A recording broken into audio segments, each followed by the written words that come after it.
Testing 1 2 3. Testing 1 2 3. Testing 1 2 1 2 1 2 1 2.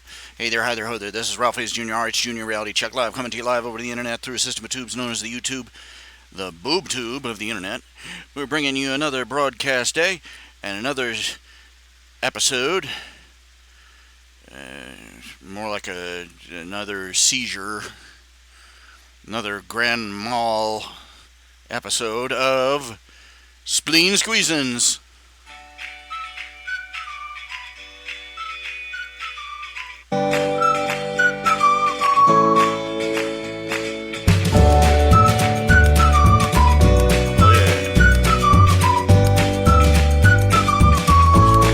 It's me.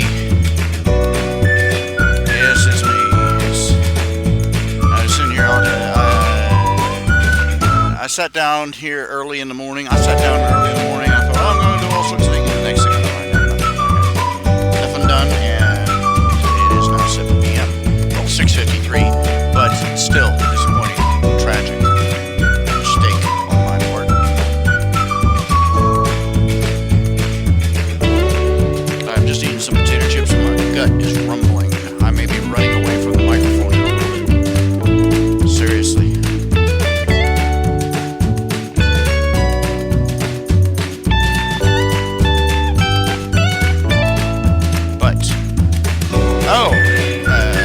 Got a few announcements to make, got a little bad news, got a little good news. The good news isn't very personal, but the bad news is, which is kind of tragic. Okay, first of all, let's see who's in channel. Let's see, is anybody tuned in yet? Is anybody tuned in? Is there anybody out there? Is there anybody out there? I am so alone.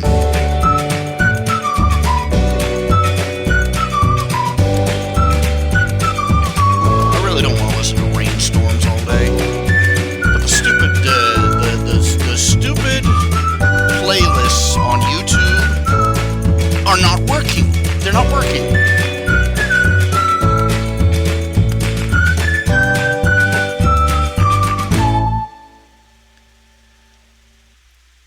The playlist is not where it just stops.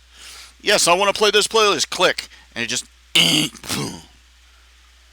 stops dead after one song. They have to start it over and I find that annoying. I find that vexing. Fix it, YouTube. Fix it, Google. For the thousandth time, stop trying to improve things until you have at least made sure that what you already have works. Half the systems are broken. We'll introduce something new. Stop it! Alright, let's see here. Seriously, I do not want to have to work by hand clicking on this playlist. This is Happy Music, YouTube Audio Library. Audio Library Music for Content Creators. Happy Music. The thing of it is, it's not working.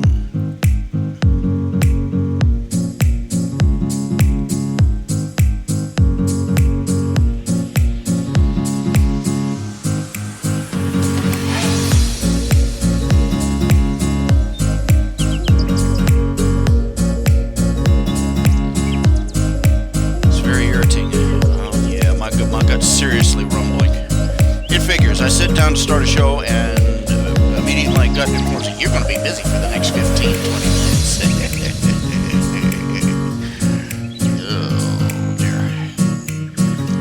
Infuriating. Absolutely infuriating.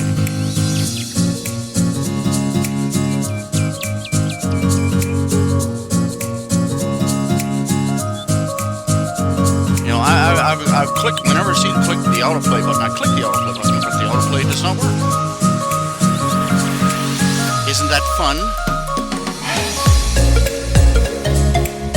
And you go looking on the internet for an explanation of what's wrong, you will get 20 different sites with 20 different solutions. Most of them involve practically turning your computer upside down and rooting around through the computer chips with your bare hands. And it all turns out to, YouTube's been screwing up again. So, yeah.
this is a random North American flute.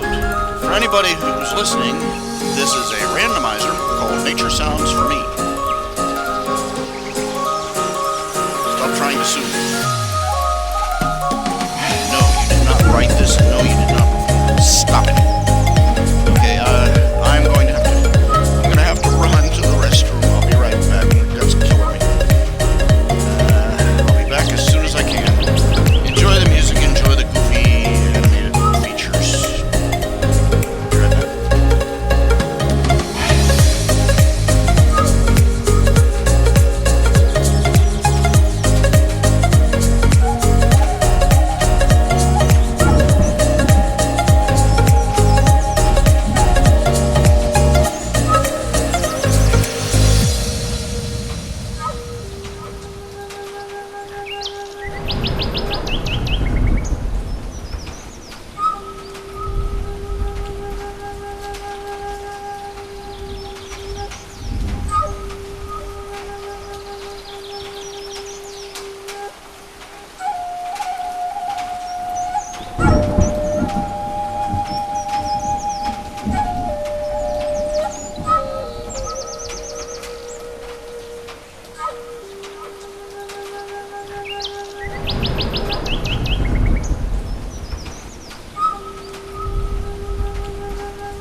Howdy ho!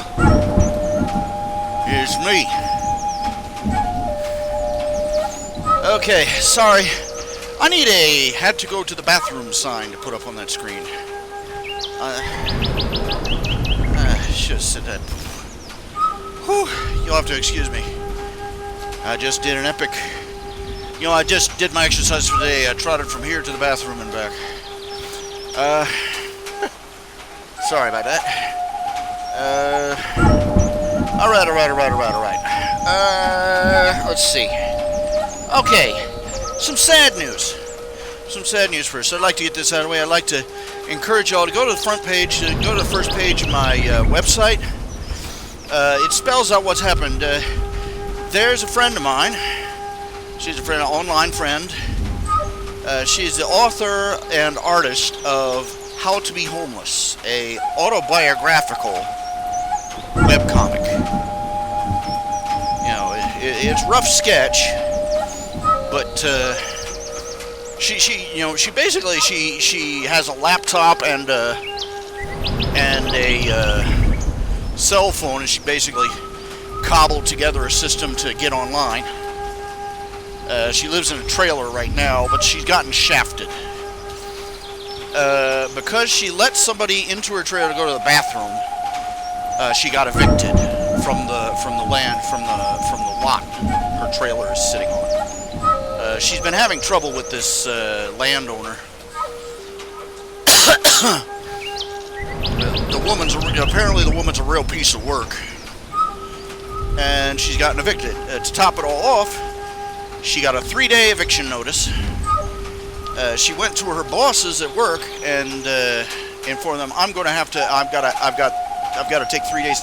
I got to take a couple of days to handle this, or I'm going to lose all my stuff. You know, my trailer, my vehicle, and all my possessions. And they couldn't care less. They couldn't give a rat's ass about her. They informed her that she had 3 strikes in 1 year, and this was the 3rd strike. I don't know if she's lost her job or whether they're threatening to fire her, but just a little something to throw on the top of things. She went to the community action people in her area, the homeless, helping the people who are supposed to help homeless people, and asked them, what am I supposed to do? And she said, we don't know.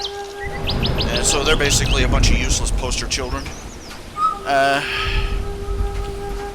Well, basically, she drew up a comic describing the situation, and give her some love and go. She's got a Patreon. She doesn't have a PayPal button, but she does have a Patreon. If you all have it in your heart to stop by, this poor woman, she keeps getting it right in the teeth. If I could persuade a few people, I can't do too much, but if I can persuade a few people to swing by and give her some PayPal loving, that Patreon loving, that's something. And so if you feel step up and help a lady who's sort of on the skids, help her out. That would be greatly appreciated. God bless you all if you would. At the moment now, she actually has slightly more Patreon patrons than I do. She's got her total. She gets about. I'm one of her patrons. I give her. It's not much, $5, but $5 is a lifesaver if you're in a pinch. I've been seriously on the skids in the past, even more than I am now. So, but she lives in California, I believe. No, wait a minute. I'd have to look it up, but she does not live in a cheap state. Let's put it that way.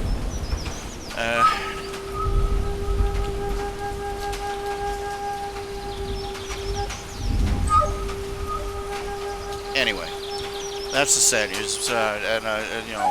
pass the word along, you know. Pass the word along. Get some, rally of the posse. Get your homeboys together. You know, saddle up and ride to the rescue here. There's a nice lady who just needs a, who just needs a break.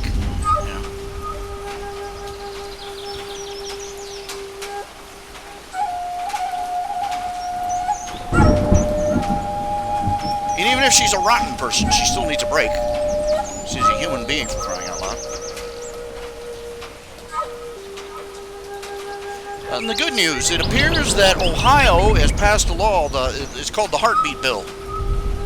It outlaws abortion after the heartbeat is detectable. Which, if you want to talk compromise, there you have it. You know, we already have the medical precedent that when somebody's heartbeat stops, their life ends. So, you know, take it from the other end. You know, when does life start? The same time it ends, with the heartbeat. Works for me. Of course, all the people that are always talking about how we don't want to we never want to compromise, really don't like this compromise, because they don't want compromise. They don't want compromise where pro-abortionists don't want compromise where they have to give something up. They love it when we compromise. They're not so thrilled when the coin flip goes the other way. Anyway.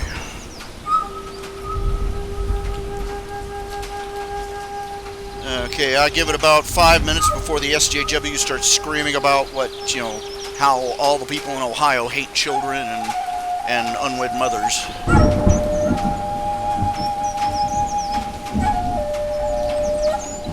In happier news, I finally banned Pedro from my Facebook page.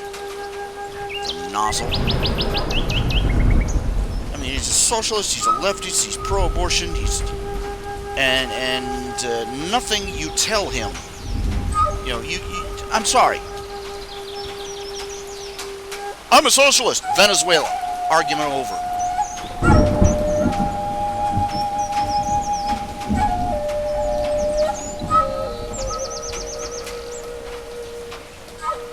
He's a knob.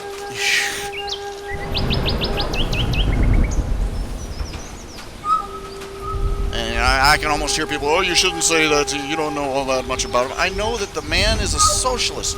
The man is a dyed-in-the-wool socialist. He's a communist. Let's call him what he is.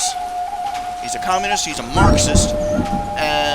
Even with reality smacking him in the face 24/7 on the news, he's still spouting socialism. And he won't shut up either. And he keeps spouting the same ignorant arguments about, oh, you oppose abortion, you must want children to starve in the streets. You oppose abortion. If you really wanted to stop abortion, you'd support birth control. And, first of all, I wasn't aware that I was against birth control. Thank you for informing me of this, asshat.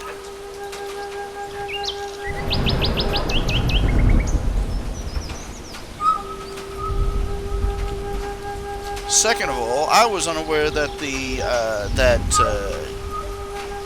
my stopping you from killing babies was somehow dependent upon my supporting handing out rubbers in high school. Come on, what is this?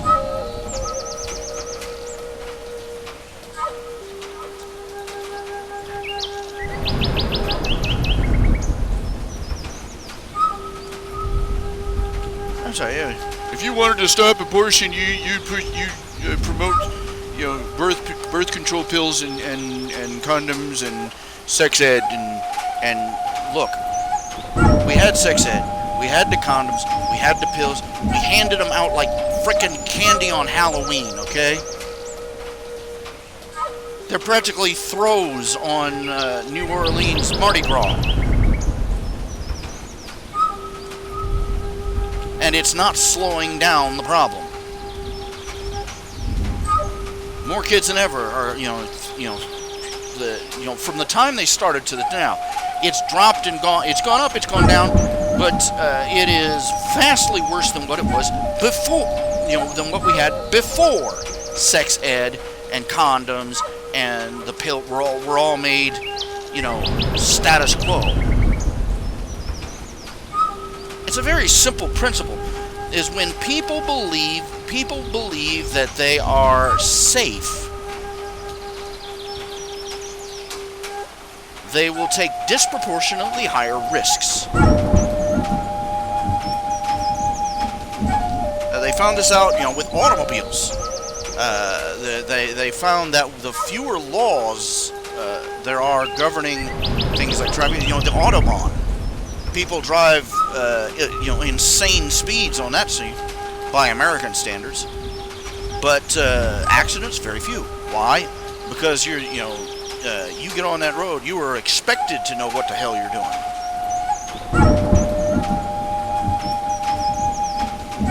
And the fact that they don't have 10,000 traffic signals and stripes on the road and all this other crap means that they're not being not being distracted, and two, they're expected to pay attention to their circumstances themselves. You put up the more safety measures you put up, the stupider people get about taking stupid risks. It's human nature, and in fact, it's disproportionate, is what it is. I'm not saying you don't want. I'm not saying you don't want any safety measures, but after a certain point, you get after a very short distance, after a very short level, you get horrible negative returns. For instance, they found out that speed bumps actually increase fatalities in a given rural or in a given rural area.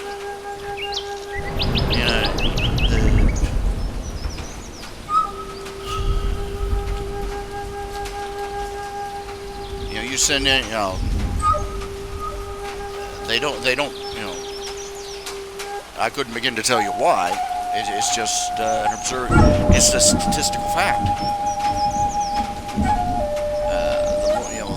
After a certain point, the more traffic lights and street signs and and traffic regulations you have, the more foolishly people behave, and disproportionately so. This is also true with, this is, like I said last time, this is true with sex too. You start, and don't give me this crap, we're values free. You cannot teach somebody sex ed without teaching them some sort of values, one set or the other. Either you start out teaching them abstinence and self-restraint and control, or you're teaching them, hey, this is how you can do it and get away with it. This is how you can do something incredibly stupid with your body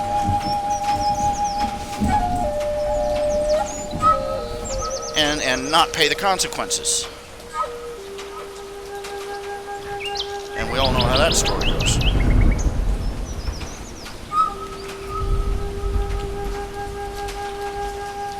Instead of teaching kids abstinence and moral responsibility and the ability to say no, they're taught, here's what you're going to do.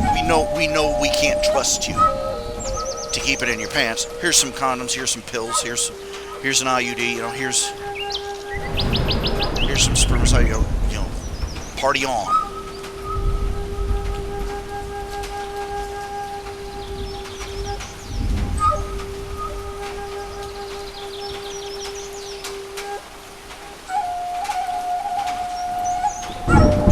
Which is the equivalent of saying, we know you shouldn't, you shouldn't drink. Here are the keys to the liquor cabinet.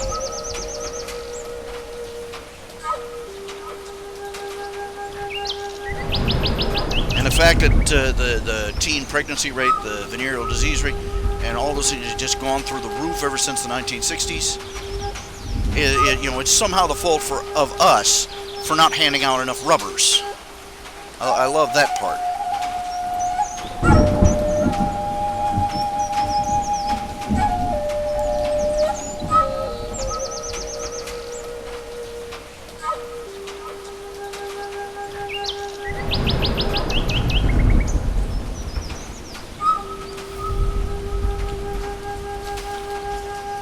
Okay, Lord Hallelujah, what you talking about? Male mutilation, required vasectomy for all male until female. What the heck are you talking about?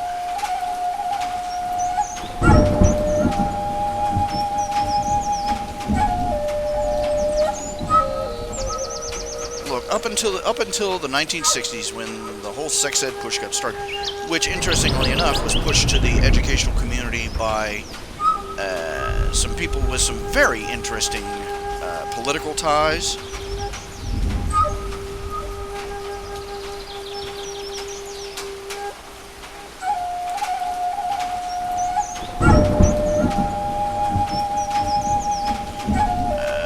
Up until that point, we relied on something that lasted us for tens of thousands of years. Self-control.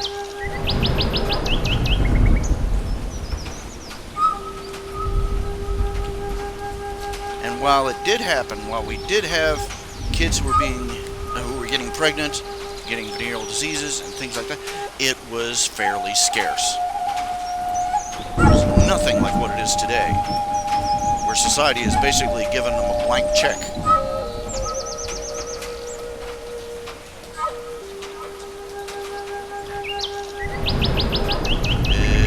Pedro's a twit.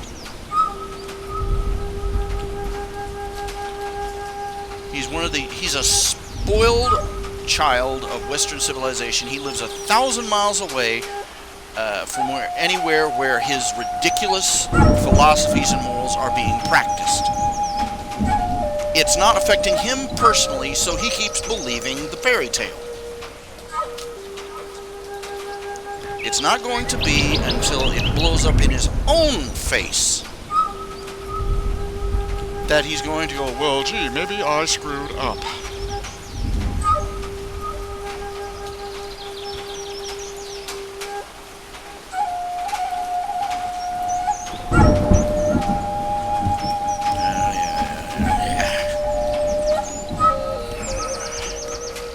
I've heard all sorts of stupid things. You know, mentioning cultural Marxism is a form of anti-Semitism. Oh, yeah. You're calling us Marxists? You hate the Jews! What?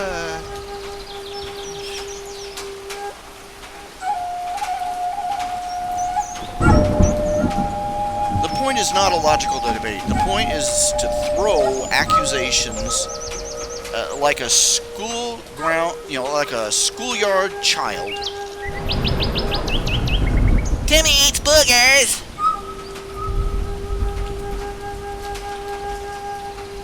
In the hopes of hitting blindly hitting a target or humiliating the opposition into leaving.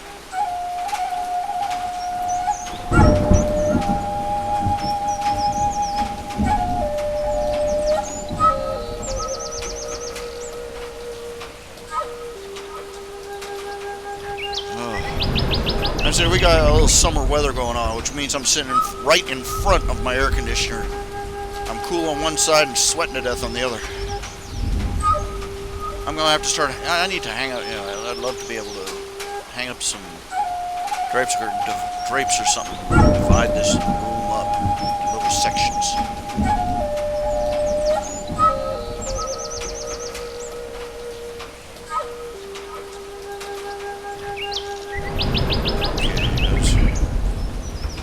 I'm still waiting for my stomach to settle a little bit.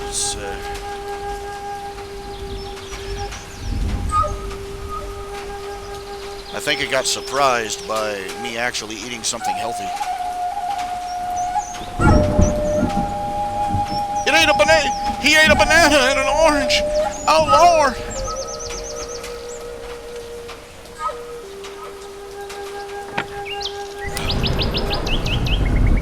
What is that? That would be nutrition, sir.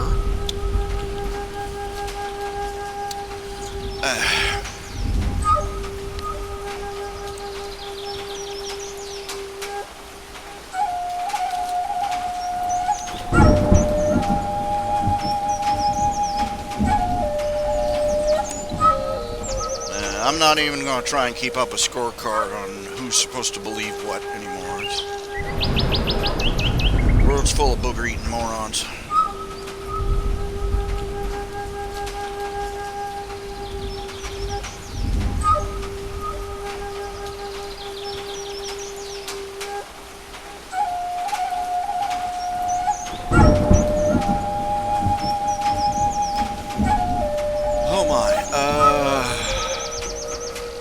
What's crossing my mind? Let's see here. Let's pull up with. Okay, the music in the background and the birdies and the rain and everything. That is courtesy of naturesounds4.me. It's a little online forest, an environmental ambience sound mixer.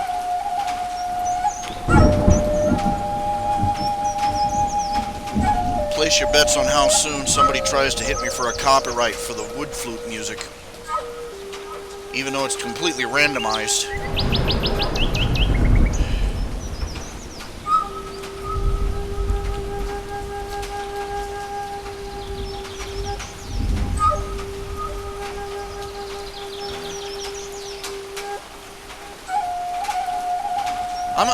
I think I want to make a new T-shirt. I want to go back on Cafe Press, make a new T-shirt with the big words across the front that says, "Go eat a Tide Pod, kid."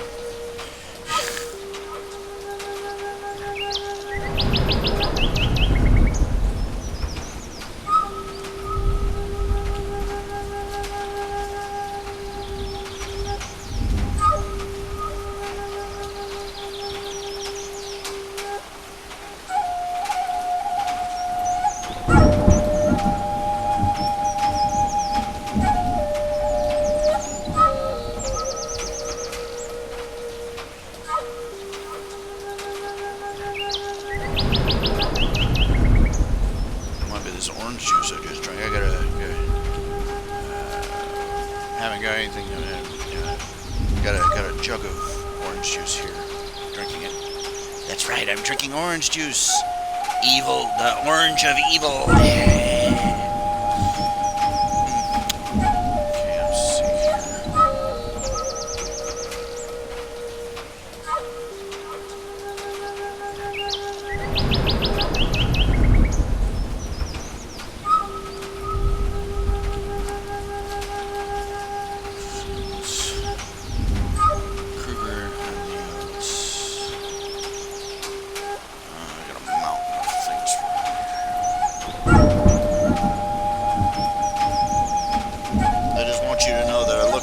This pile of commissions here and for you, Aldwin, and Kruger, I just lose hope.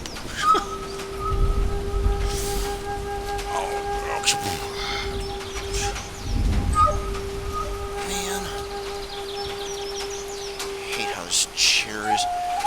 It's $200 on this chair and it's not even built right.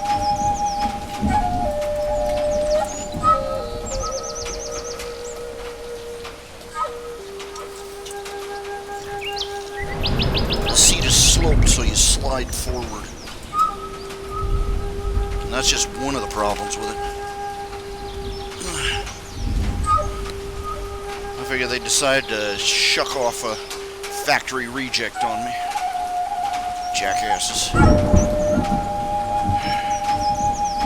Or they got parts mixed up from one of their other models. I don't know. Okay, let's see here. Commissions. I'm trying to decide what commission to work on and what. Let's see.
off this for a while.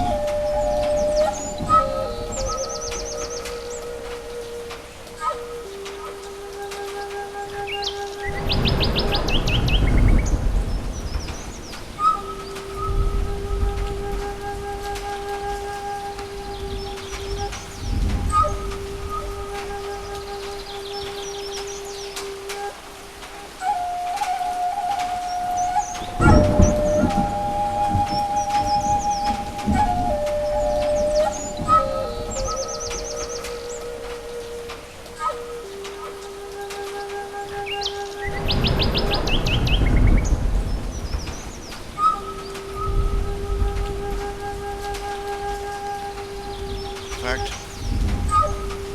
I think I'm going to try a different approach with this one. I'm going to use the continuous curve line.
Make robots and vehicles, I ought to learn to use the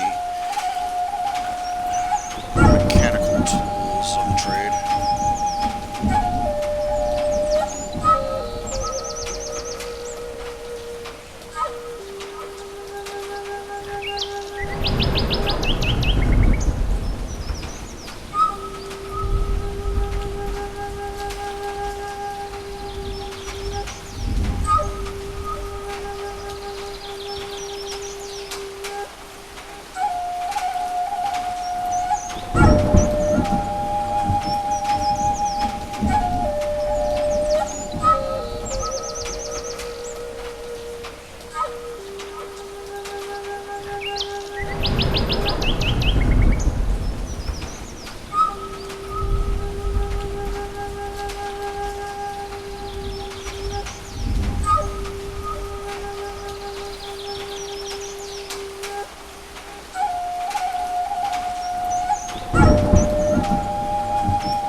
realized I was drawing on the wrong layer. Well, at least it's easy to move.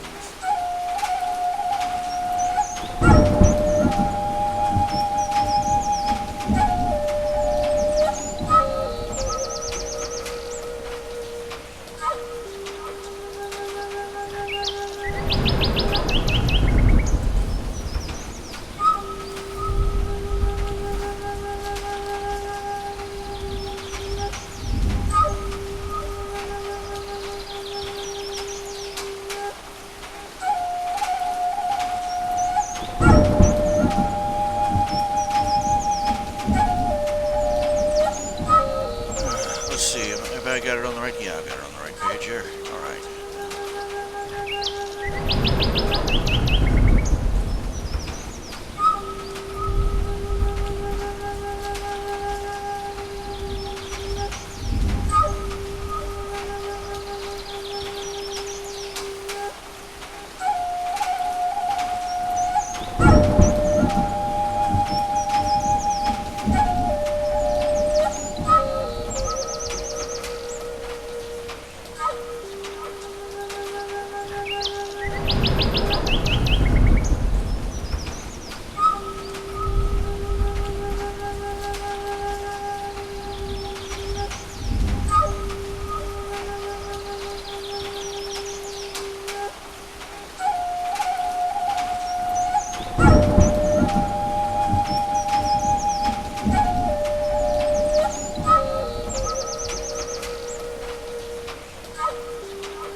This is a commission for Wild Weasel.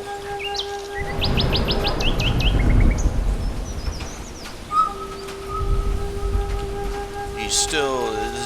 This is all for a computer. Well, actually, a tabletop. Pardon me, a tabletop game. He and a friend of his are designing. Needs a lot of critter sketches.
Probably ought to be spending most of my time on these, as he hires me as, you know, he pays me for batches of 3 or 4 at a time, and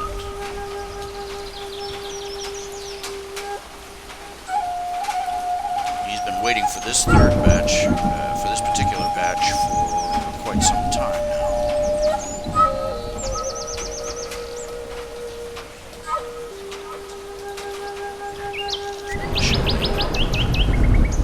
Always distracted by about 10,000 other things.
You know, I love how these leftists keep promising that they're going to flee to Canada.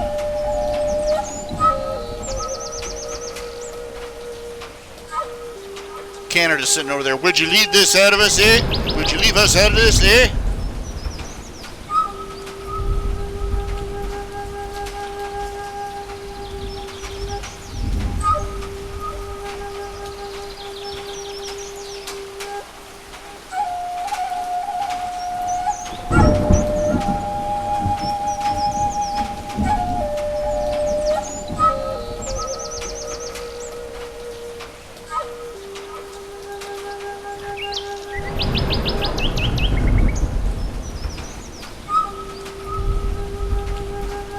Canada ain't got no money, ain't got no nothing, but hey, they got health care, so they got government funded health care. So there, Canada has become the new paradise, the new Shangri-La upon the face of the earth, the new heaven on earth. And yet you talk to the Canadians who have to jerk around with it, and they don't want to, and it's a whole different song and dance. Well, look, it didn't cost me nothing to take care of this problem here. Look, it worked out great for me. Yeah, of course it worked out great for you, Poindexter. Every handout program benefits somebody.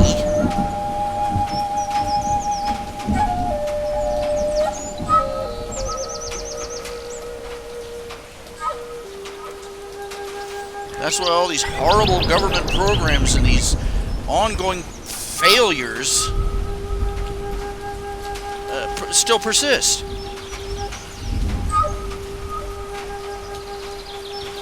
Because somebody is profiting off of it.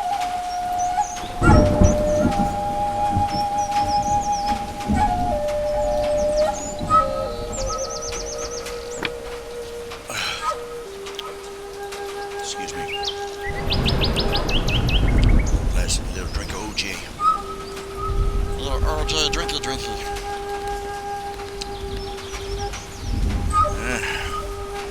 Which is worse, prune juice or orange juice? Well, prune juice, it'll give you the runs, but OJ will kill you. I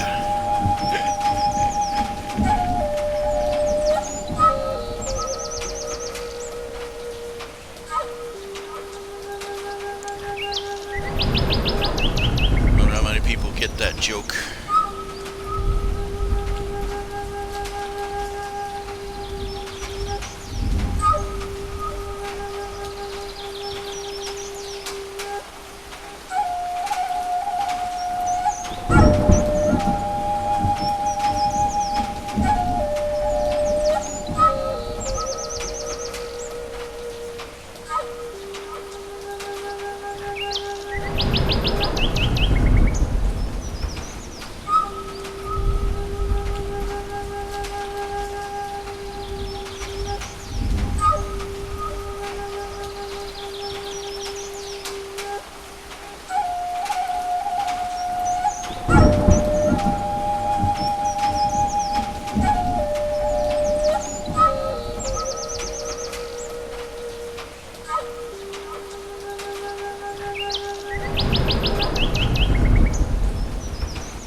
Does anybody have anything they'd like to talk about? Any things they want to ask questions about? Yeah. Yes, it is some sort of robot. Yeah. Commission. One that's been sitting on the back burner for ages, along with everything else.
Is the next season of Boku no Hero Academia out? Oh, listen to me, weeaboo to the roots now. Boku no Hero Academia. It's My Hero Academia. I've already watched season 1, season 2. Is season 3 out yet? Boku no Hero Academia.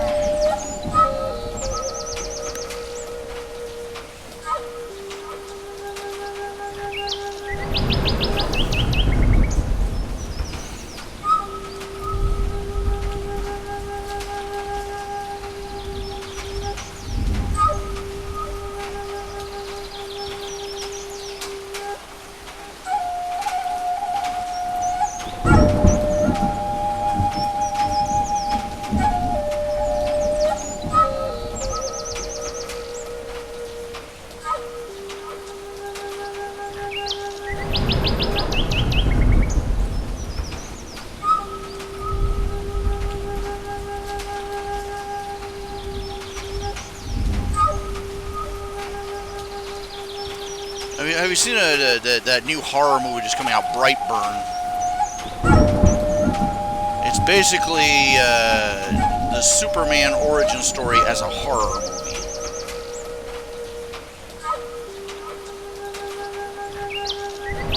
And I saw one of the trailers, and they had this one scene where, you know, glass in a window explodes, and this woman in a diner, it goes right in her eye, and what the hell is wrong with, they spend literally, like, I skimmed forward like 3 minutes of just them focusing an extreme close-up of this woman with, you know, of this woman's eyeball with glass stuck in it, and then you know, about 30 seconds more of her screaming and pulling the jagged piece of glass out of her eye. You know, blood and goo all over the place. That's their idea of classic movie making. It's just the premise of the movie is basically that a little boy arrives in a spaceship, and a farming couple adopt him, and he has, he basically has all of Superman's powers. And he's an evil little fuck. Pardon my language, but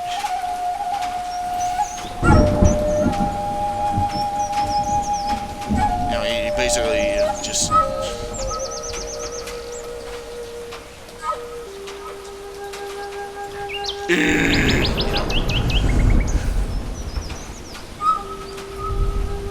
I just can't wait to see this movie. No.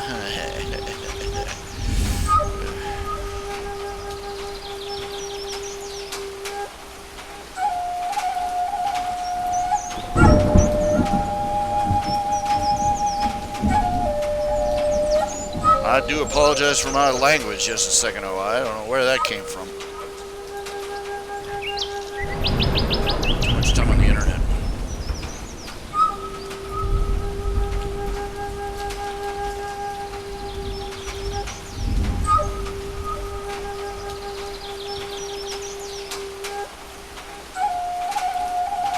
Have you ever read the Moomin Troll stories? Yeah, the children's stories from I forget what country. But you know, I stumbled across a couple of them when I was a little boy, and I loved them. They were great. You know, very fantastic, very fascinating, and almost dreamlike quality. Very, very, very, very well written. But of course, you know, the universe found out I enjoyed something, so.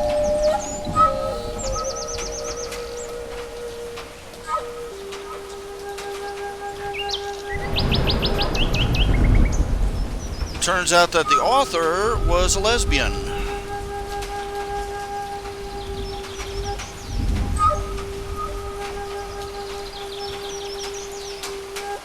And supposedly,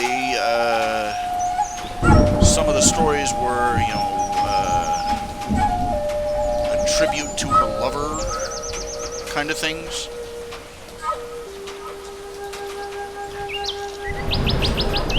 See, I put you in the story, honey. Kind of thing, you know. I could have lived my whole life. I could have lived the next 100 years and died peacefully, happy not knowing that. But now I can't pick that, you know, I'm not going to be able to look at one of those stories without being thinking of this woman.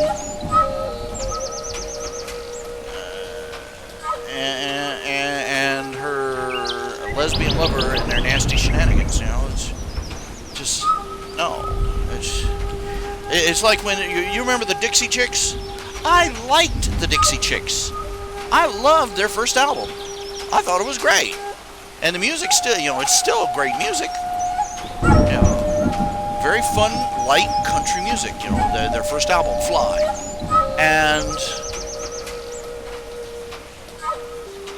And then we went to war in Iraq, and they proceeded to go to another country, hold a concert, and stand up and proclaim to this European, you know, how ashamed they were of our president. You can imagine how well that went over with the country western community. Well, it got even better. They proceeded to play the "We are persecuted for our art stand," bull crap, and then they flat out said they didn't want, they were switching over to, I forget what genre of music they were supposedly switching over to, because they were just sick and tired of the country western audiences. And they basically insulted the people that put the bread on their table, and nobody's heard a thing from them since. What a surprise.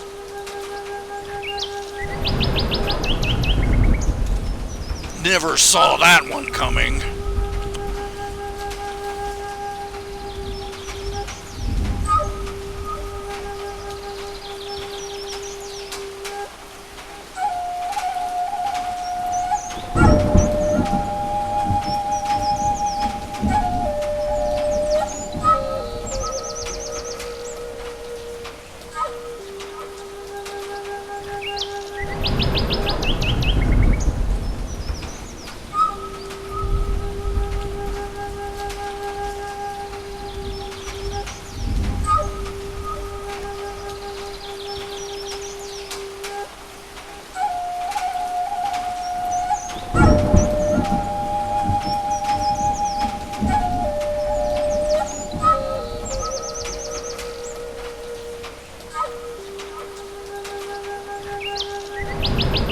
Actually, it was one of them in particular who kept opening her big fat mouth. I bet you after that first concert, the other two probably wanted to drag her off and just beat on her like a redheaded stepchild. Keep your fat pie hole shut.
That grunting noise is me trying to move this chair around.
That's Indian wood flute noises, basically, randomly generated by the environmental nature sounds from anything.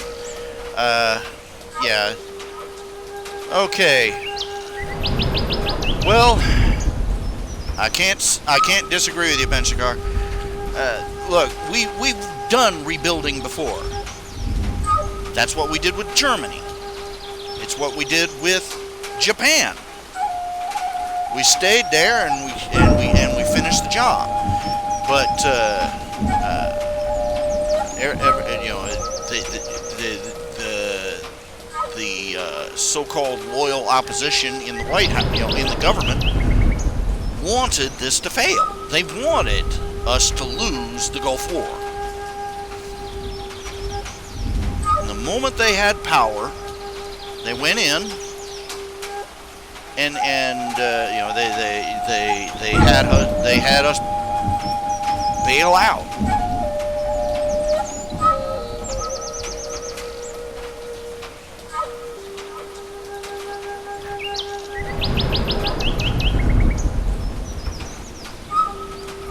It was a catastrophe for everybody concerned. What happened? Obama came into power, you know, just had us all, you know, just tuck and run, and the next thing you know, ISIS is setting up camp.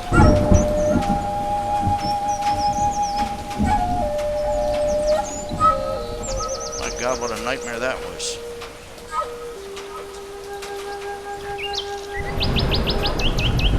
Those sons of bitches were rounding up Christians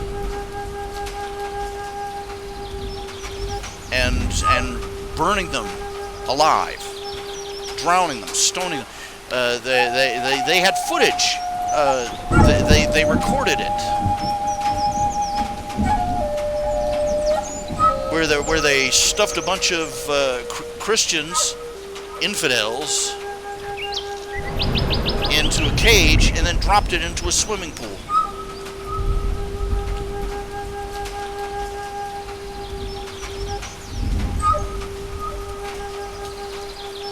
But Obama couldn't be arsed to do a damn thing about it.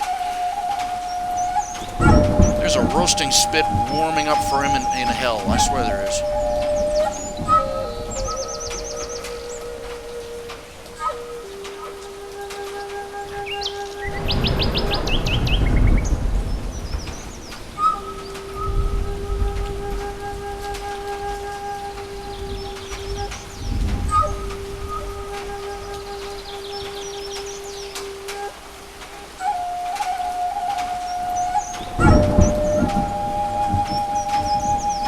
Now we got somebody in office now who's actually on the side of this country, and they on this country's side, and the people in power don't know what to do about it except freak out.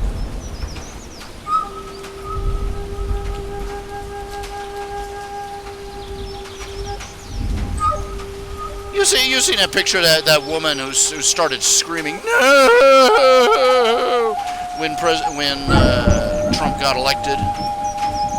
Can you imagine what that's going to be like for her when she's like in her 70s or 80s? Hey, Grandma, we found a picture of you being stupid. Shut up, you horrible kids.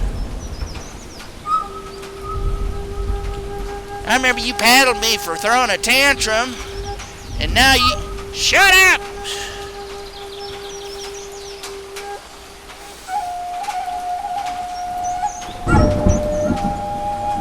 I swear the internet's going to make the next generation so much fun. When I was your age, we didn't act like that. Yeah, keep talking, Mom. We got the footage.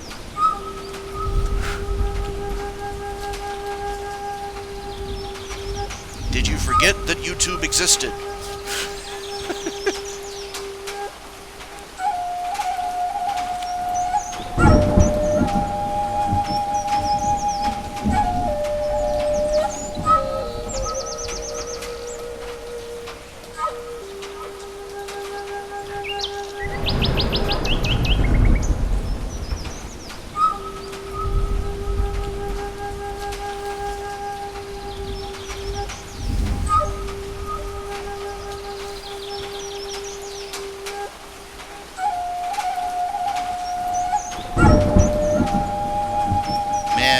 it was, the age, the 60s was the end of the, when I was your age.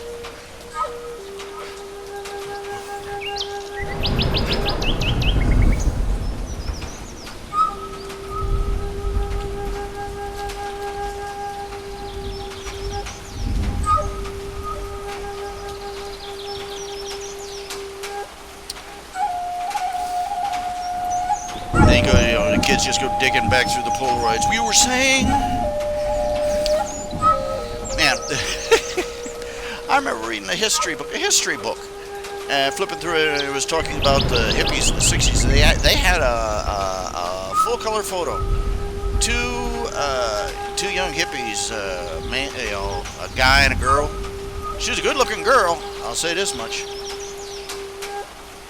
Both of them dancing in the street, both of them topless.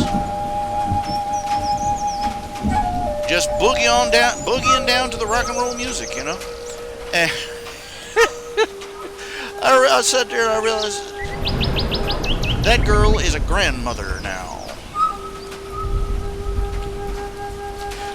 Somewhere out there is a 60-year-old woman desperately trying to hide her grandchildren's history book.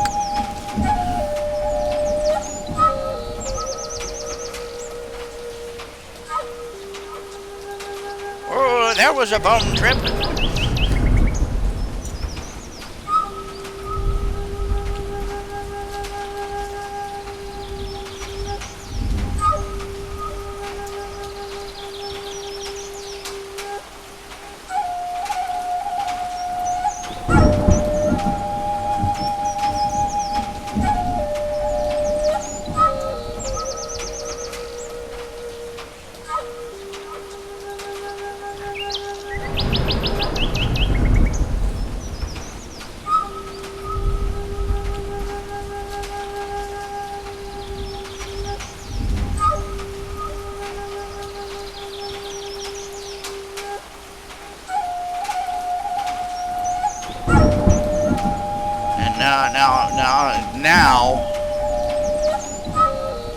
Now, there is no escaping it.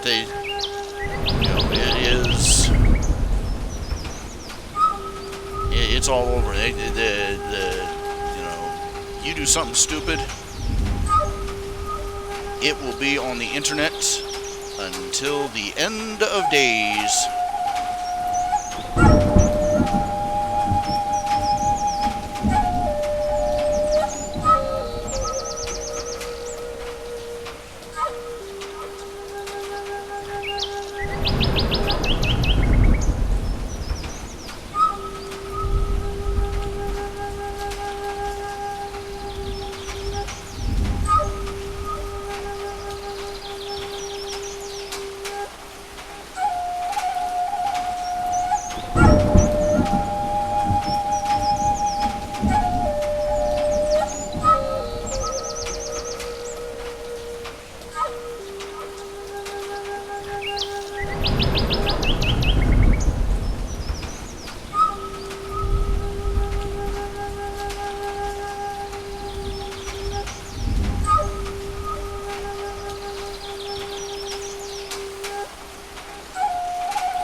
be so many people. If society manages to pull out of the tailspin it's in, there are going to be so many people who just have things they will never ever live down.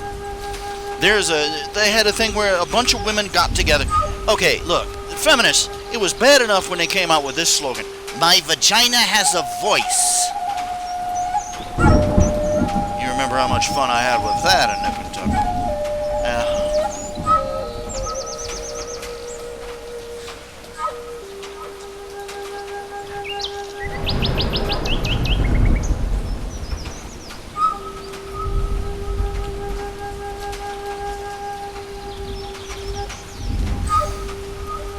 But then they had a bunch of women who got together.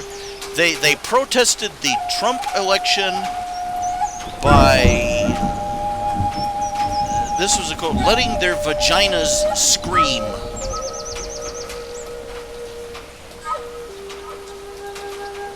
And as I recall, it basically consisted of gathering together, dropping trowel, and then screaming at the top of their lungs.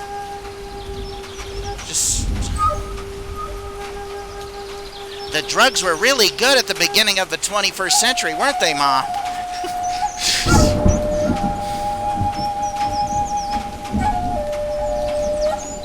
Holy crap.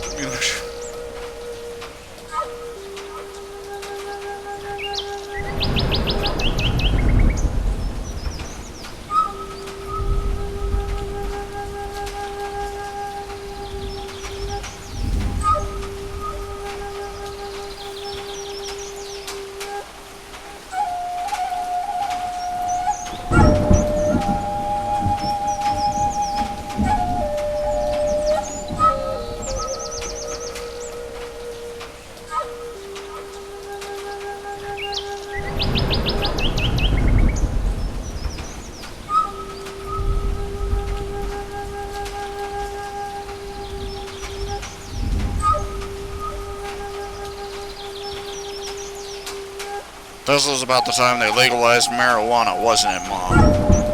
That had nothing to do with it.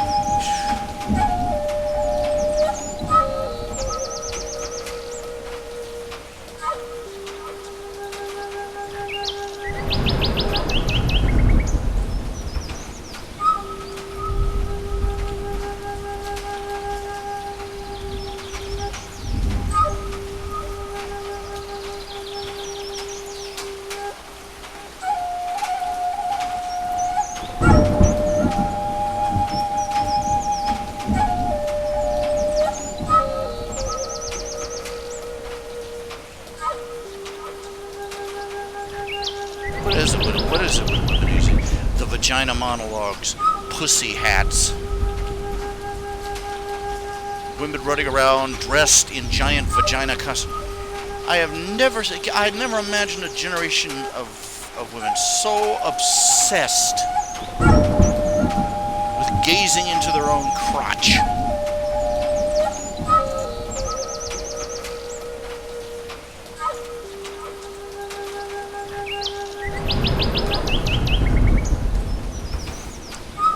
And making everybody else look too. Look at what I have! No! Good Lord, put that away.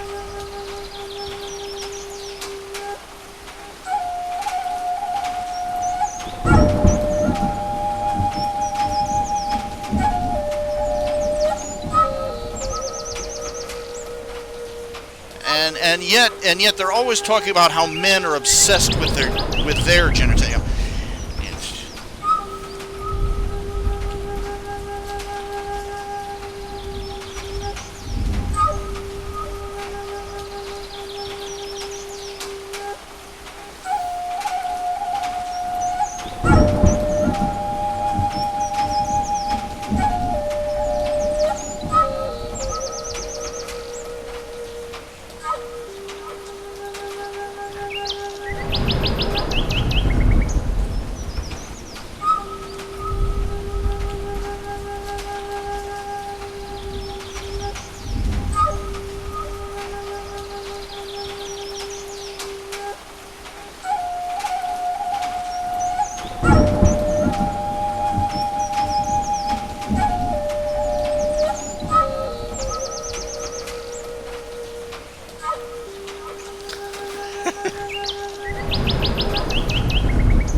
I read a Tumblr entry. The guy was some guy was writing. He had I just he's writing. He just bought a gun, and he was describing it was I forget what type of gun. Some feminist came on. Oh, gee, I wonder how I wonder what the problem is with your penis.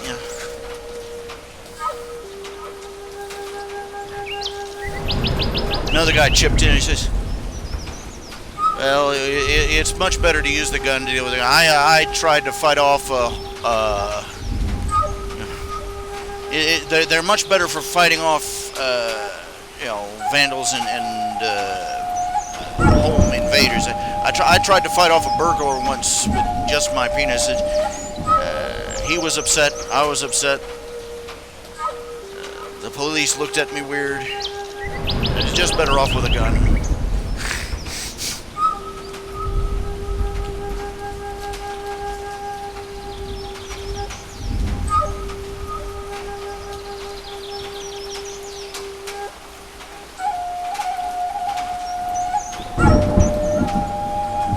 You can't do nothing for these money. People want NASA launches a rocket and there was women out there standing there. You're just launching just another phallic symbol. Well, lady, when you manage to make a rocket that looks like a uterus, give us a call.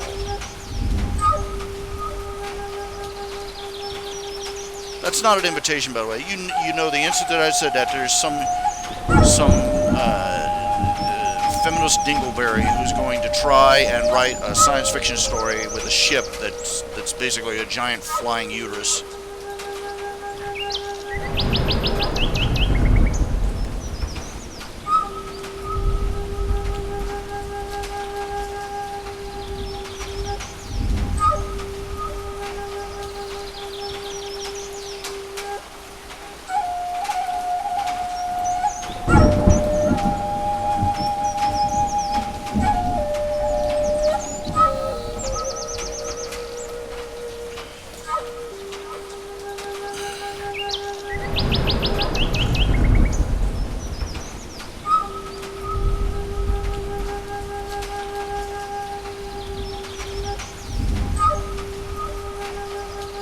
Just what the world of sci-fi needed,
housefly problem. Apparently it warmed up and they all decided to hatch at the same time. I got been chasing around with a can of bug spray all day. And they just look at me and laugh.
This has turned out surprisingly well. I like it.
definitely going to use that tool more often when it comes to drawing vehicles.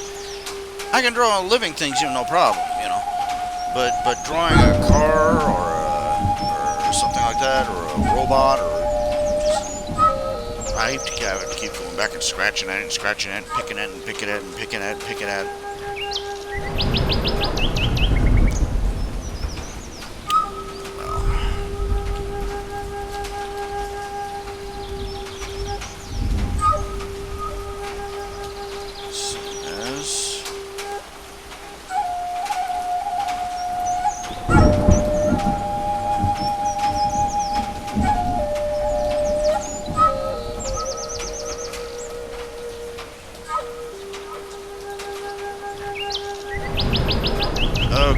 Okay, let's see here. Now I've got to mail this.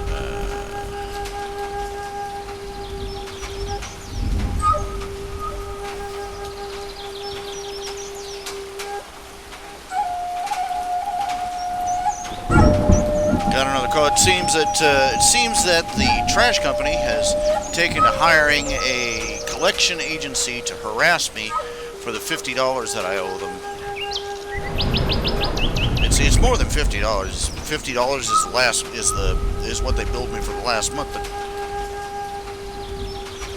But it's a long story. I let my trash coverage lapse, basically, and I've still got to get some cash together to pay them off and to resume trash pickup. Which is, it's again. Oh, excuse me. Just...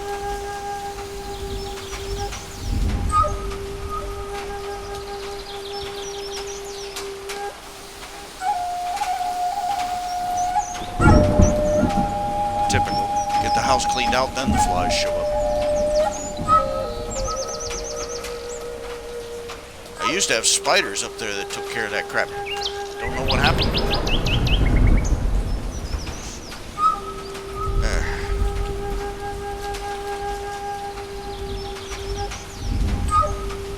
Let's see, commissions.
It is one frustrating thing is that even when the Republican Party wins, the first thing they do is sound the retreat.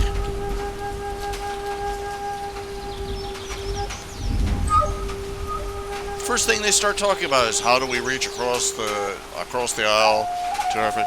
Look, if I wanted you to compromise with the Democrats, I would have elected a frickin' Democrat. I don't want you to compromise with you. I want you to beat them. I want you to defeat them. I want you to stop them. I want you to prevent them from implementing their hideous designs for this country. Ergo, I elected a Republican.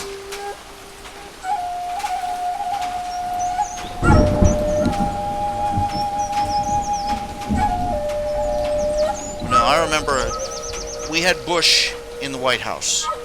We had a majority in the Senate and in the House of Representatives, and we had a judiciary that was at the time staunchly on the pro-constitutional side. And the instant the elections were over, they started acting like Democrats as fast as they could.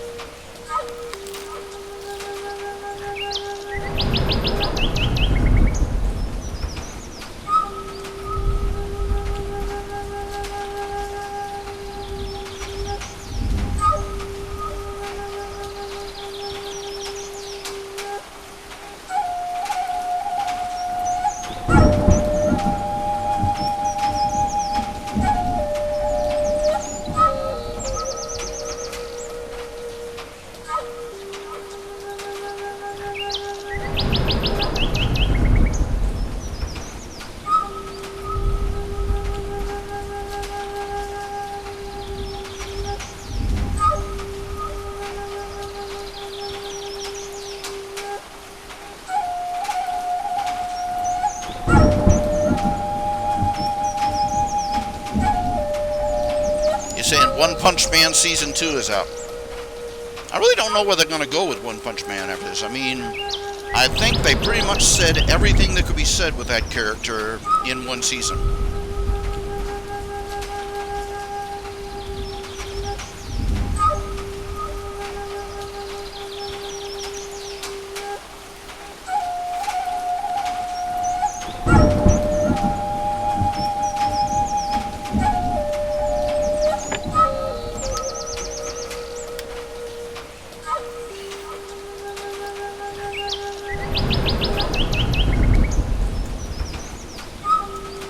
I should buy a Venus flytrap. I got fly paper up. I got bug spray. I've sprayed it. I just psh everywhere, and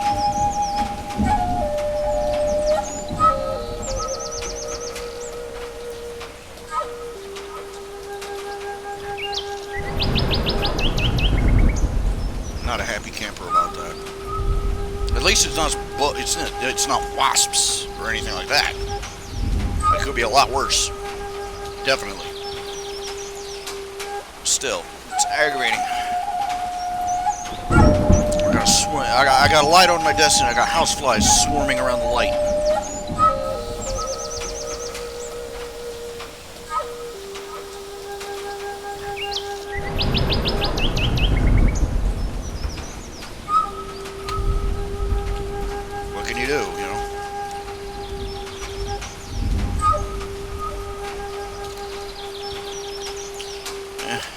It's an extraordinary world. I mean, I've seen the original One Punch Man artwork. You know,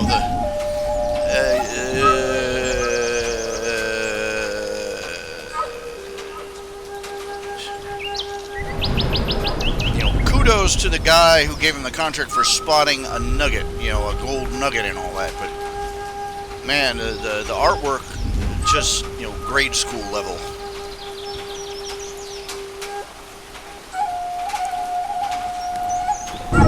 Apparently, he's a good enough writer that he made something that impressed a professional.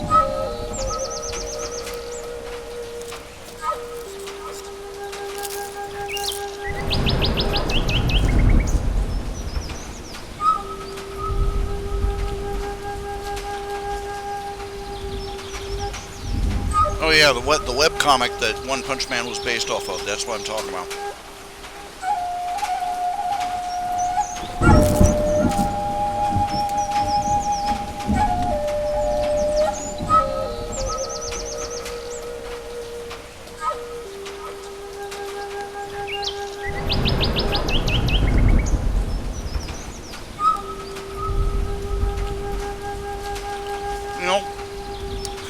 It occurs to me that there is something they could explore with One Punch Man. It was never addressed in the first season, but the whole premise of the story is that One Punch Man is moping around. He's bored and depressed because he's the mightiest hero in the universe, and he can't find a good fight anywhere.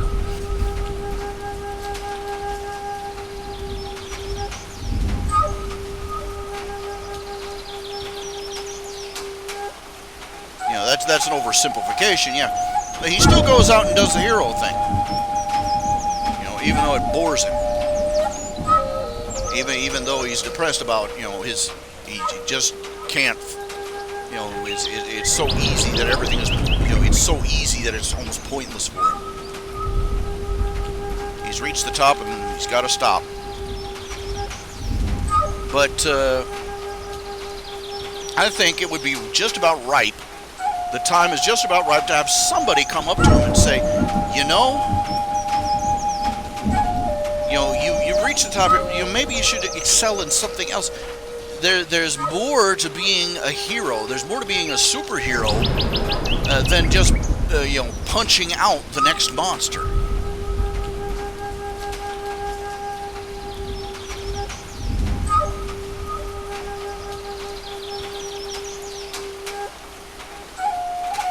Seeing One Punch Man trying to do the kind of thing that other superheroes do, other than just punching monsters or villains,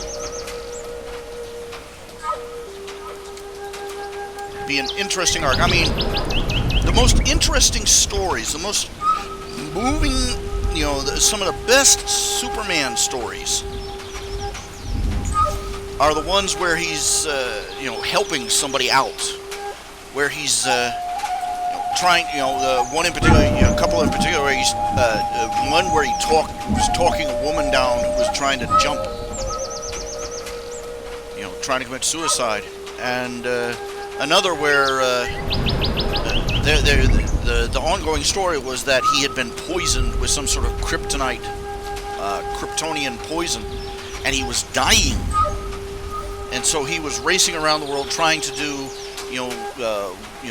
one last good thing, wherever he could while he had time left. And one of the things he does, he stops off. There was this teenage girl who was seriously clinically depressed, and he found out that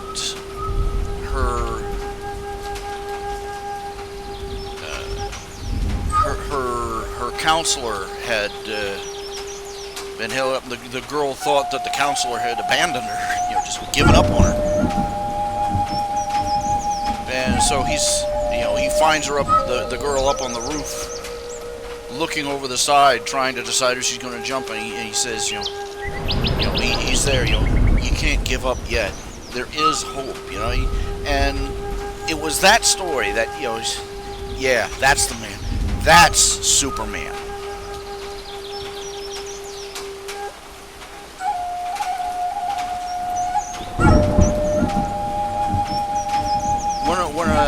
There was one story where Lois Lane was kidnapped, and again, Superman had been Clayface had been posing as Lois Lane and had injected him with kryptonite, and Superman was dying, and they only had they knew that they only had hours to find Lois Lane, and he's working with Batman. And they come to Batman goes to this one out-of-the-way biker bar where he knows there are all sorts of leads. And first he goes in and tries to threaten tries his usual method for getting information.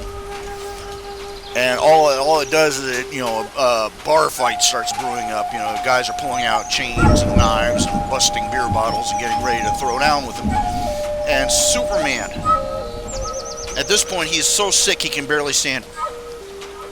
He comes staggering in through the door, and every guy in the room, every biker and thug and criminal in the room just turns and looks at him. He said, he starts begging them, please. There's a woman who may be dying. I need your help. And every last one of those grubby thugs, they ran over and they helped him to a chair, and they proceeded to bang heads together, try and find the information that he needed.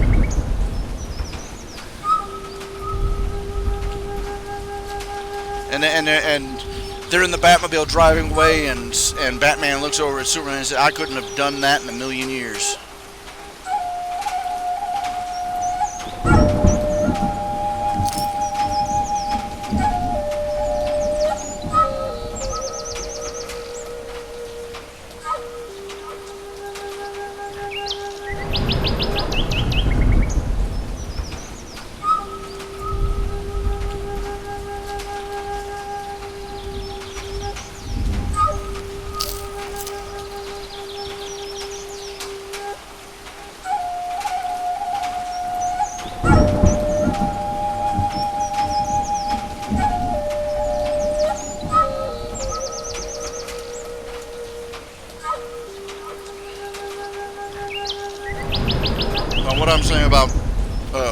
One Punch Man.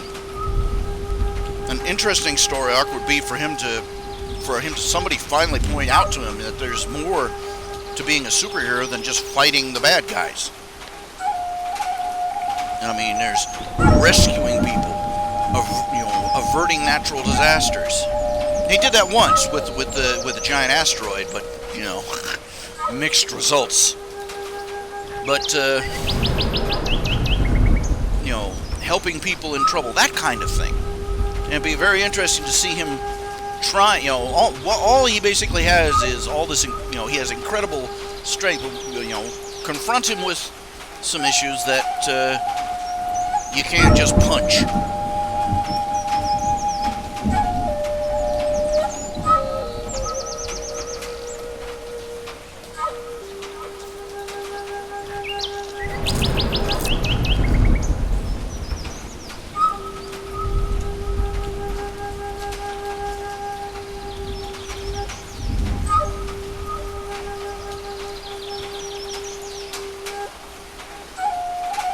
I'd love to see if the writer of One Punch Man can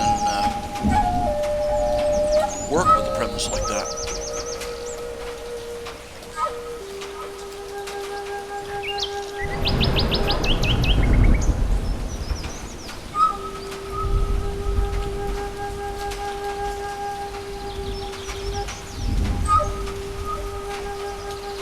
I remember one Superman graphic novel.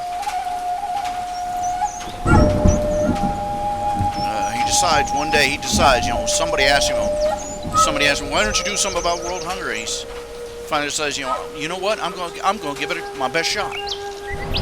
And Superman goes out and he makes all sorts of, makes all sorts of handshake agreements. He goes out, he even harvests, he uses his super strength to harvest and super speed to harvest the crops and to pack everything up, and he starts traveling to places, carrying cargo ships full of food to places where famine is striking, and almost immediately he starts hitting roadblocks. He finds himself, he runs into some petty Banana Republic dictator who tries to confiscate the food the instant he sets the shipment down. He has to, and he has to deal with militants who try and run him off, accuse him of trying to corrupt the faithful, that kind of crap.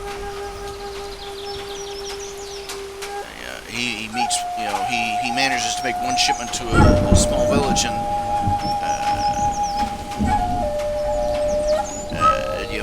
what just about breaks him is one of the little girls. She's eating some, she's eating for the first time in days, and she's, will you come back tomorrow?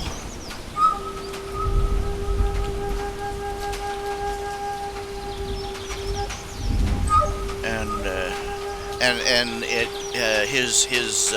his non-stop push to try and fight world hunger ends when he's flying over the third, Middle East, and some petty dictator shoots him. He's carrying a huge load of food. He gets shot down with a cruise missile. And the food rains out, and Superman, he realizes it's been poisoned. The son of a bitch, the bastard who ran the country, had the missiles loaded with poison to keep anybody from getting the food. Because if the starving people got the food, it would undermine his power. And that was the end of it. And I forget how the comic ended, but it was shattering the way the artist portrays Superman. He just bowed down in grief. That for all his power, he couldn't overcome the wickedness and stupidity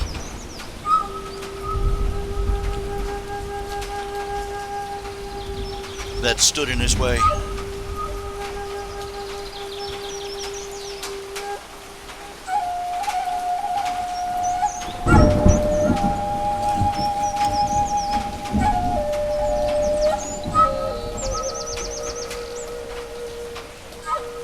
Yep.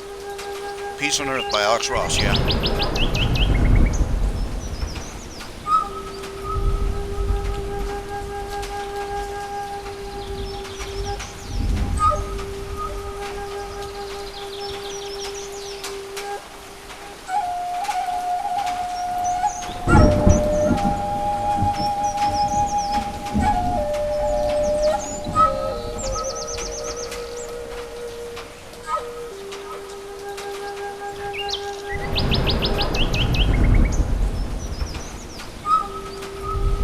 I also like the one, Superman, what's so funny about truth, justice, and the American way? It was originally just a one shot, but this bunch of new edgy superheroes shows up, and they're not pulling any punches. They start going after villains and tyrants and criminals, and they start leaving a trail of bodies.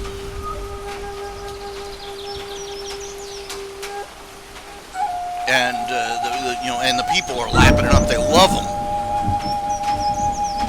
A lot of people were frustrated because it seemed like the superheroes, they catch the villains. The villains would be thrown in prison. The villains would get away. All around the merry-go-round, not getting anywhere. And these villains, they keep going further and further and further. Finally, they cross a line.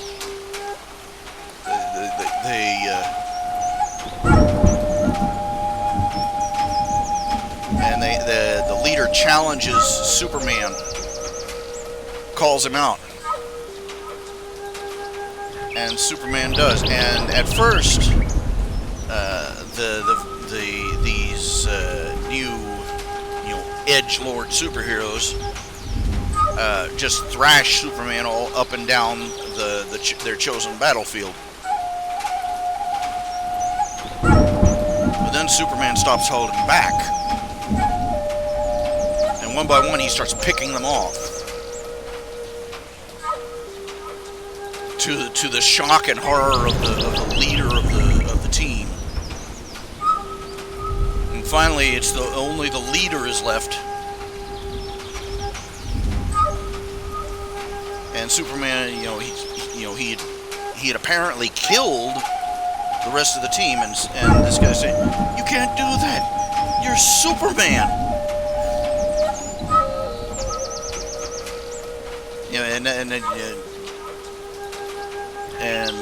Superman, yeah, I didn't. I just made it look like I killed that guy. I just knocked them out.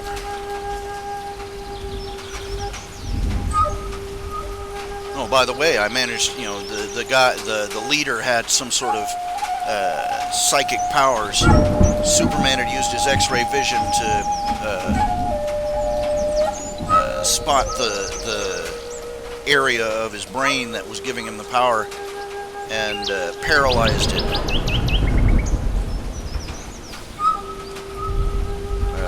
with his heat vision. I know, horrendous butt, pulled that one out of their butts for that, but and this big badass, big bad edgelord superhero, hardcore superhero standing here, just blubbering like a baby because Superman took him out to the woodshed.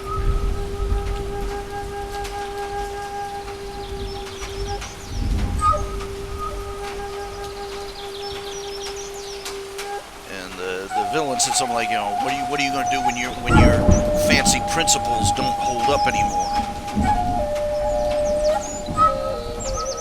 What are you going to do when they finally fail? And he said, basically, I'm just going to keep trying. Yeah, Union Jack shirt. They made an animated. They made an animated short out of it.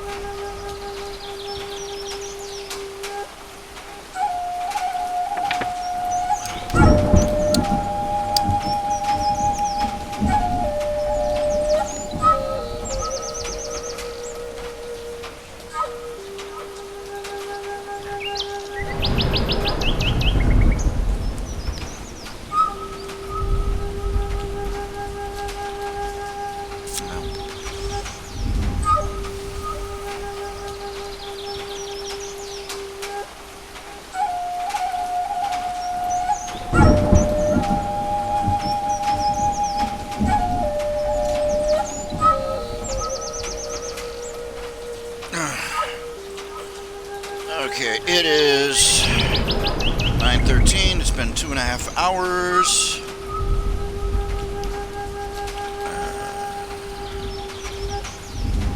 I think I'm going to call it done for this broadcast. As always, yes, I do take commissions. My prices have gone up recently to try and compensate for, among other things, the rising cost of living. They found out I'm alive and they're trying to make me pay for it. But take commissions, I take donations, I take pledges. All my artwork. Oh well. There's one more thing. Actually, the most recent nip and tuck. I don't know how well I don't know. It didn't. It has generated some interesting commentary.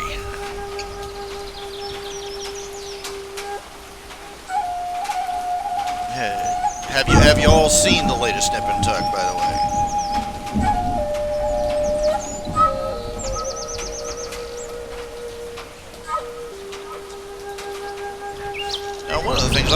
One of the things I'm forced to wonder is that, visually it's kind of cluttered, and I'm wondering, is it clear? Is it visually clear what is happening?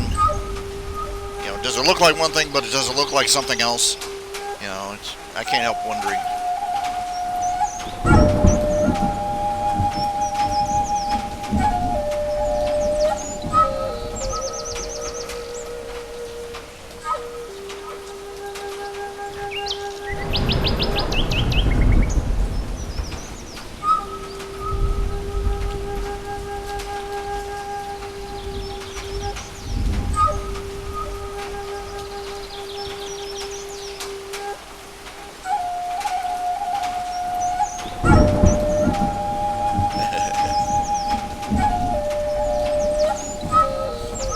Y'all don't know what goes on in my brain, trust me.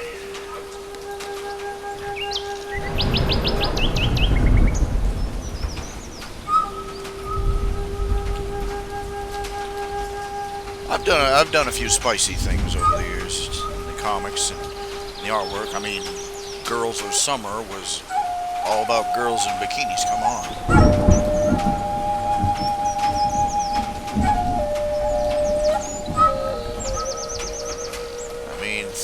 I remember when everybody was scandalized. I was scandalizing myself by the fact that I had Thelma have a lingerie party. You remember that? Pervert in the back. Yeah, I remember that. Yeah.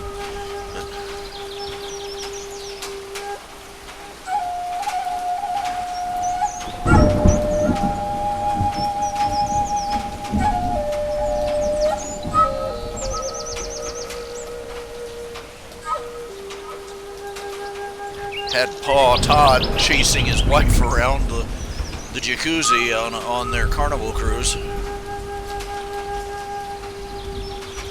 And the time when Tuck walked in on them by accident.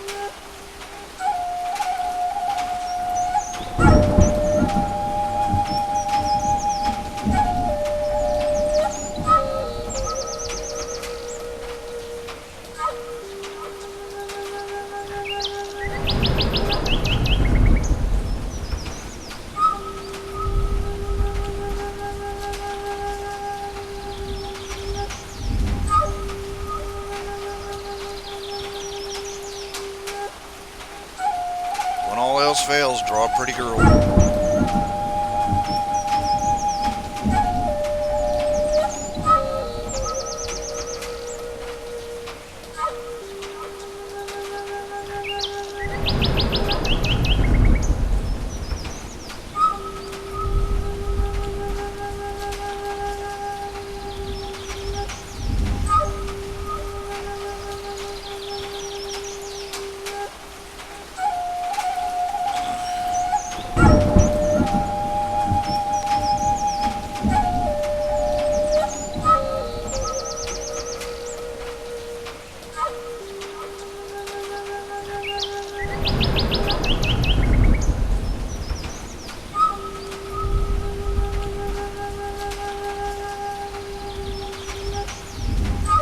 You know, the new Spider-Man movie coming out, it features Mysterio. Mysterio, in the comic books, Mysterio was a fake. He was a special effects master. He was a special effects genius who decided to get into supervillainy. He doesn't actually have any powers. What he does is he has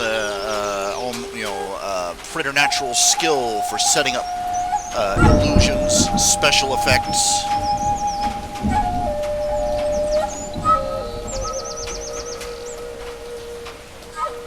I'm wondering how the heck is this going to work out in this movie? Because in the trailers, he has convinced S.H.I.E.L.D. he has convinced Nick Fury, Mr. Paranoia himself, that he, Mysterio, is from another dimension.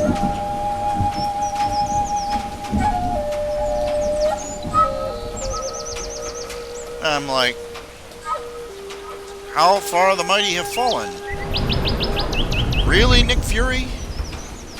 Really?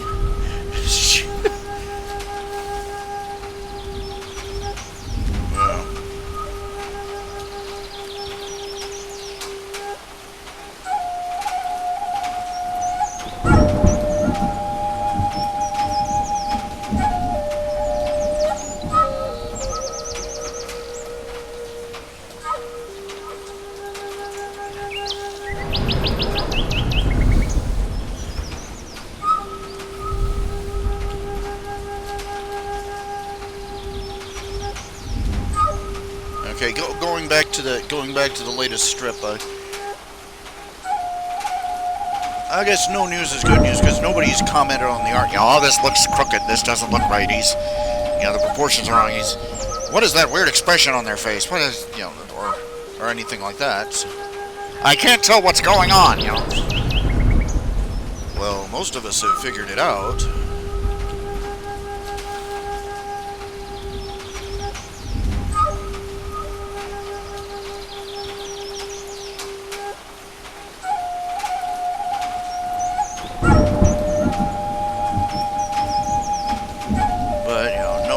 The only thing people have had to say is, whoa.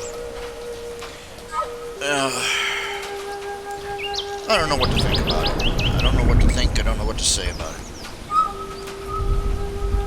I'm going to obsess about it.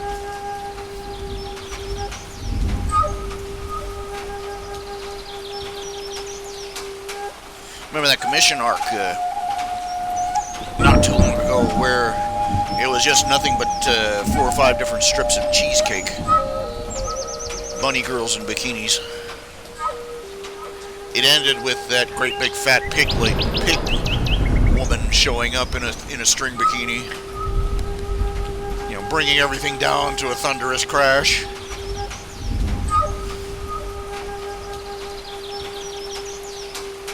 Oh, you're so disgusting and sexist. Yes. As the old joke goes, spandex is a privilege, not a right.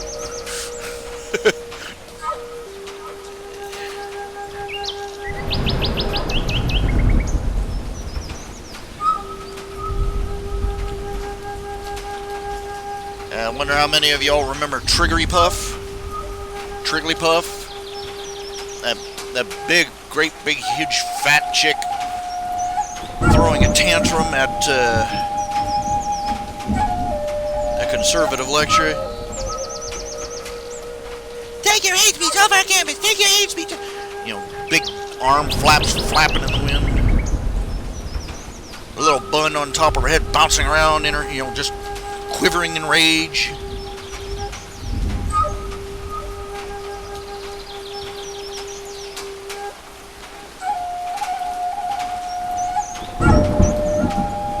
You know, you want to ask, you know, where are the good-looking women in this movement? But to be fair, to be fair, let's be fair about this. There is nothing uglier than a woman who is spewing hate.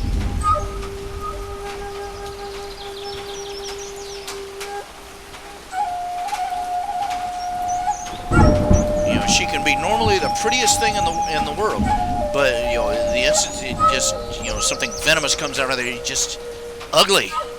I remember seeing photographs of you know, the Kent State, you know, when they first started integrating the schools. What was the name of the school?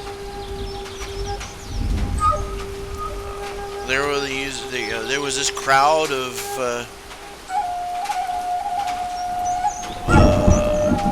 people, you know, back behind ropes, you know, behind police ropes and everything, and just girls standing there in the front of the group. They were pretty girls, or they would have been, and all dolled up and everything. But they'd caught the photograph in the middle of just screaming racist epithets at the black kids going into the school, and the way that girl's face was just twisted up in hate.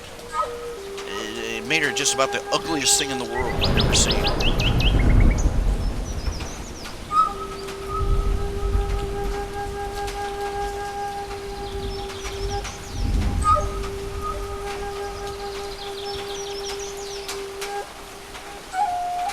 Of course, also to be fair, a great number of these women are just plain ARF. That's alright. As Rush Limbaugh put it, and the more I see of it, the more I conclude that he was right. The feminist movement was instigated to give undesirable and unattractive women access to the mainstream.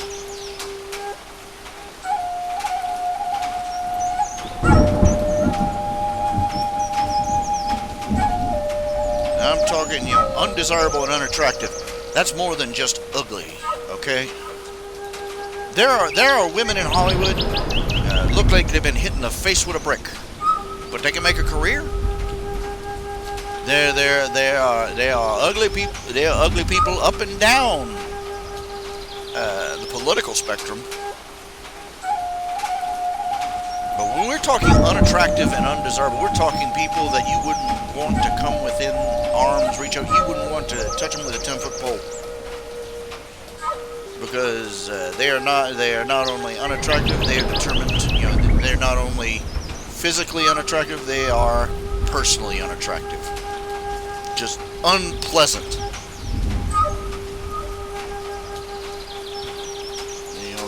They wear their inner ugly like a banner.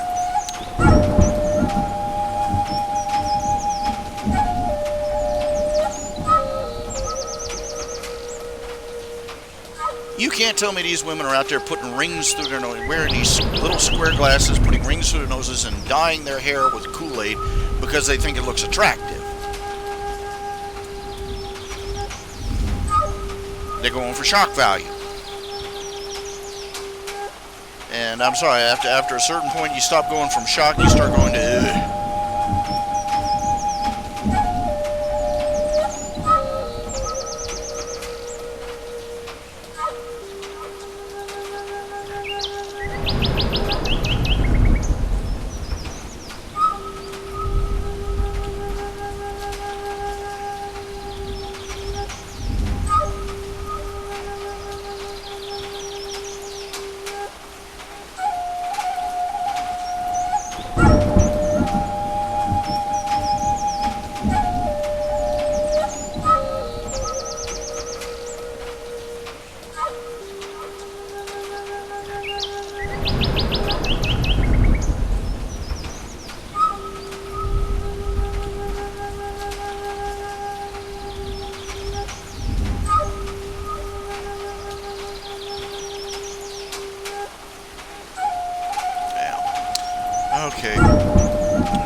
I don't know how far I can chase that topic.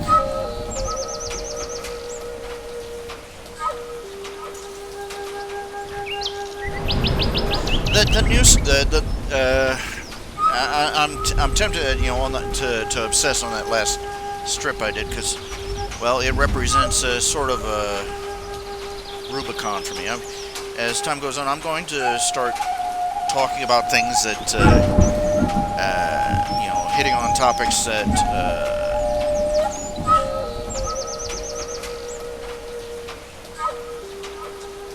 I'm looking for the term.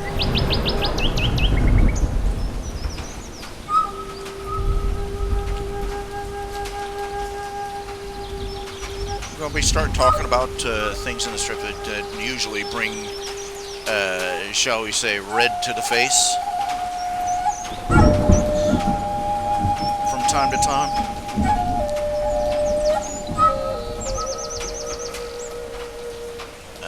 Sensitive subjects.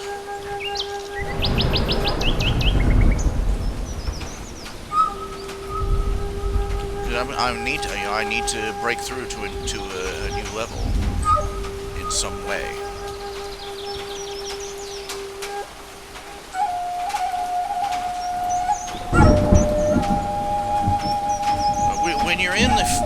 When you're in a humor-based field, like writing a comic strip, whether you're a stage comedian or stand-up comedian or a columnist who writes a humorous column or somebody who does a comic strip, you gotta hit the topics. You gotta hit a paradigm. You gotta move into areas that you gotta find unmined territory. You gotta move into areas that are outside your comfort zone.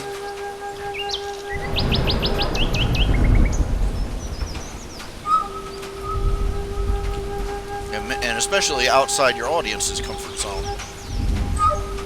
If you go on long enough, you become predictable. Jeff Foxworthy, he can only go on doing those redneck jokes for a certain amount of time before they all start sounding the same. Got to break new ground.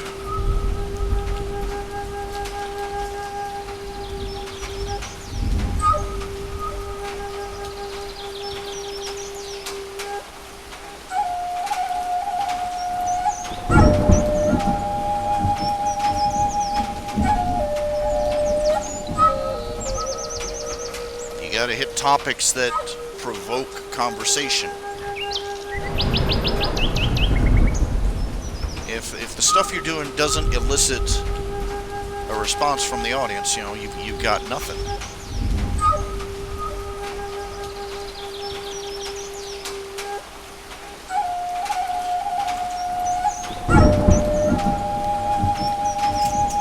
It's amazing how many things like sex, love, marriage. It's amazing how many of our society's current problems, our most explicit ones, sort of revolve around those issues.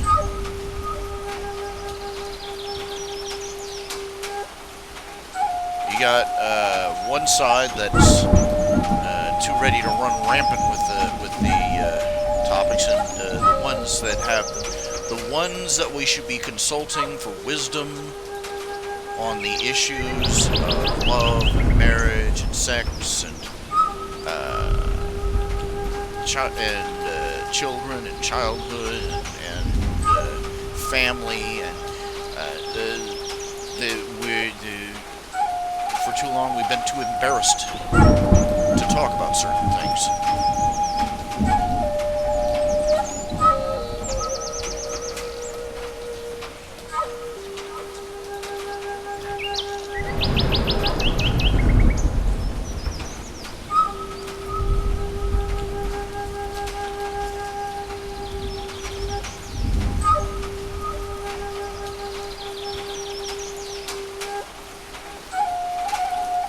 The The opposition is perfectly willing to walk into a room and talk bluntly and in detail and explicitly about said topics and issues.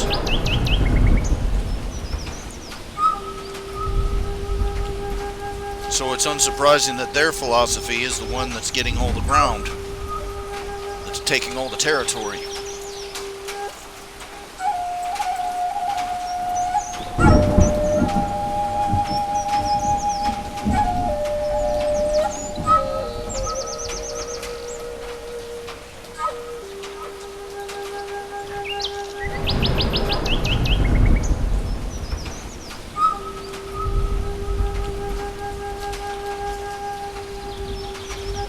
We don't talk, Christians and conservatives, we don't talk about sex because sex is icky, icky,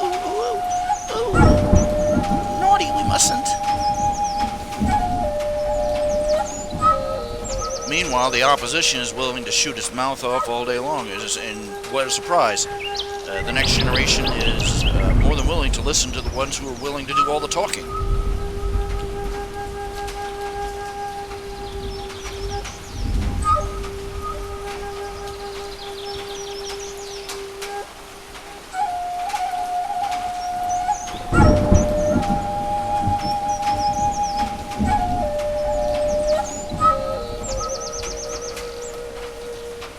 The Christian viewpoint about sex isn't that it's, icky and dirty and icky poo.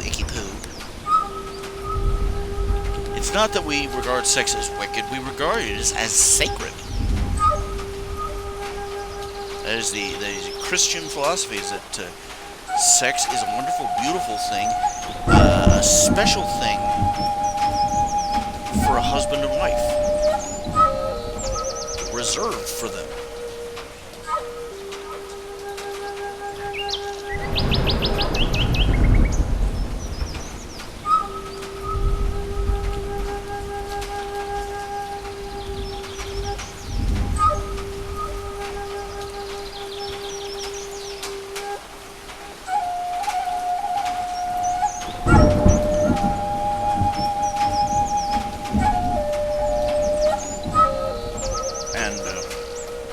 Frankly, we're supposed to be attracted to the opposite sex. That's how it works.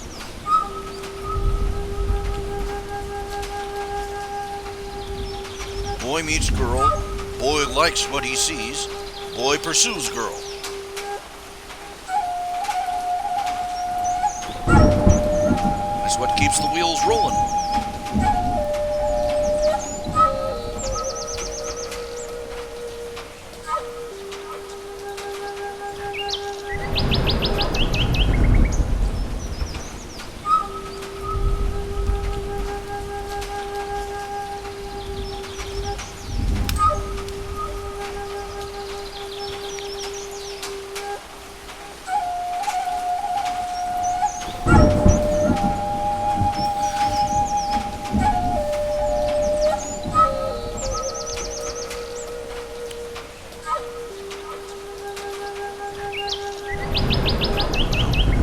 Okay, the feed is starting to act up. And about 15 minutes ago I said I was going to stop, so I think we'll go ahead and stop now. Thank you all for tuning in. If it takes a notion to you, feel free to stop by the website, check out the art and stories and all the other stuff that's there. And feel free to drop a dollar in the hat if you could. Lord knows, I've got the IRS is coming for me. The bill collectors are coming for me. And I am making, I'm pulling in about $400 or $500 a month, and that is way less than what it costs for me to live.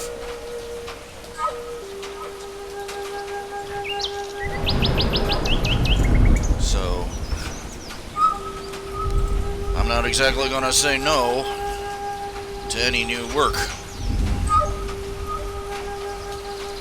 I'll whine a lot about how much I have to do and that I haven't gotten done yet, but Okay. Now, I'll see y'all later. Y'all take care of yourselves. And stop by the front page of the webpage. There are links there to go and see. There's a friend of mine. She's sort of on the rocks.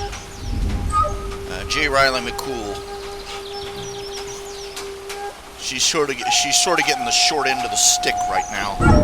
And it could stand a little help if you could all stop by, share the love. Maybe give her a little Patreon page love while you're at it. That'd be great.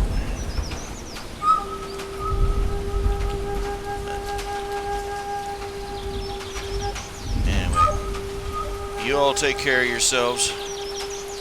I'll see you later.